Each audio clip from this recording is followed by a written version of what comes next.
ஒரு காலத்தில் உயரமான பச்சை புல் மற்றும் வண்ணமயமான பூக்களால் சூழப்பட்ட அமைதியான நீலநிறக் குளத்தில் ஃபின்னி என்ற சிறிய வெள்ளி மீன் வசித்து வந்தது.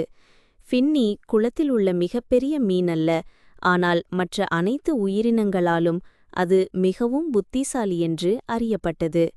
ஒவ்வொரு நாளும் ஃபின்னி குளத்தைச் சுற்றி நீந்தி புதிய விஷயங்களை கற்றுக்கொள்வார். தண்ணீர் எப்படி ஓடுகிறது, பூச்சிகள் எங்கே ஒளிந்து கொள்கின்றன, ஆபத்திலிருந்து விலகி இருப்பது எப்படி.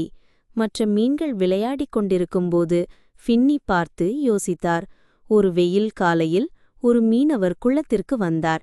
இரவு உணவிற்கு ஒரு மீனை பிடிக்கும் நம்பிக்கையில் அவர் தனது பளபளப்பான கொக்கியை தண்ணீரில் போட்டார். ஆர்வமும் பேராசையும் கொண்ட மற்றொரு மீன் அது உணவு என்று நினைத்து கொக்கியை நோக்கி நீந்தியது. ஆனால் ஃபின்னி அதை பார்த்து விரைவாக, நிறுத்து, அது ஒரு பொறி என்று கத்தியது. ஆனால் மற்றவர்கள் கேட்கவில்லை. போலோ என்ற ஒரு பெரிய மீன் கொக்கியைக் கடித்ததால் விரைவாக தண்ணீரிலிருந்து வெளியே இழுக்கப்பட்டது. ஃபின்னி எல்லா மீன்களையும் கூட்டிச் சென்று, நாம் கவனமாக இருக்க வேண்டும், இனிமேல் தண்ணீரில் பளபளப்பான ஏதாவது தொங்குவதைக் கண்டால் அதை தொடாதே என்றாள். மீன் தலையசைத்து புத்திசாலியாக இருப்பேன் என்று உறுதியளித்தது.